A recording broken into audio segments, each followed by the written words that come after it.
এই ঝান্ডা কমচির ঝান্ডা চলবে না, লাঠিতে বাঁধতে হবে, লাঠিতে।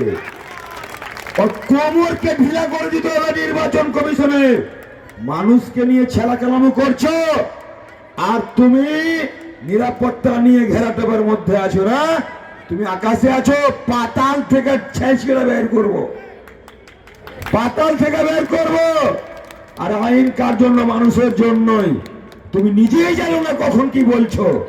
তাই একটা একটা করে আমাদের সংবিধানের উপরে, আমাদের সুপ্রিম কোর্টের উপরে আমাদের আস্থা রাখতে হবে। একটার পর একটা গালে থাপ্পড় পড়ছে বিজেপি। বিজেপিকে খুশি করতে গিয়ে আজকে বাংলার 12 কোটি মানুষকে হেনস্থা করছে। তাই এই নির্বাচন কমিশনের এখান থেকে আমি বলতে চাই, ওনাকে পদত্যাগ করা উচিত। ভাঁড় হয়ে গেছে, গাদ্দার হয়ে গেছে, দেখবেন অযোগ্য লোক। তাই সামনে দিনে আপনারা প্রস্তুত থাকুন, নিজে বাঁচার জন্য এবং আগামী প্রজন্মকে বাঁচাবার জন্য।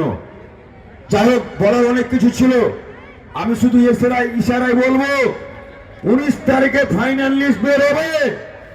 তখন কিন্তু যদি সব ঠিকঠাক হয়, আর নচেত দেখবেন চারদিকে আগুনে আগুন জ্বলছে। কিচ্ছু করার নেই, কিচ্ছু করার নেই।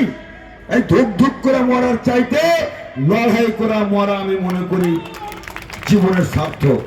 তাই আসুন, আমাদের বাংলার সম্প্রীতি, ঐক্য, সৌহার্দ্য, ভালোবাসাকে টিকিয়ে রাখার জন্য মমতা ব্যানার্জির হাতকে শক্ত করতে হবে এবং ফারাক্কার উন্নয়নকে ত্বরান্বিত করার জন্য, মজবুত করার জন্য আমাদের মধ্যে যেন কোনো রকমের ভেদাভেদ না থাকে।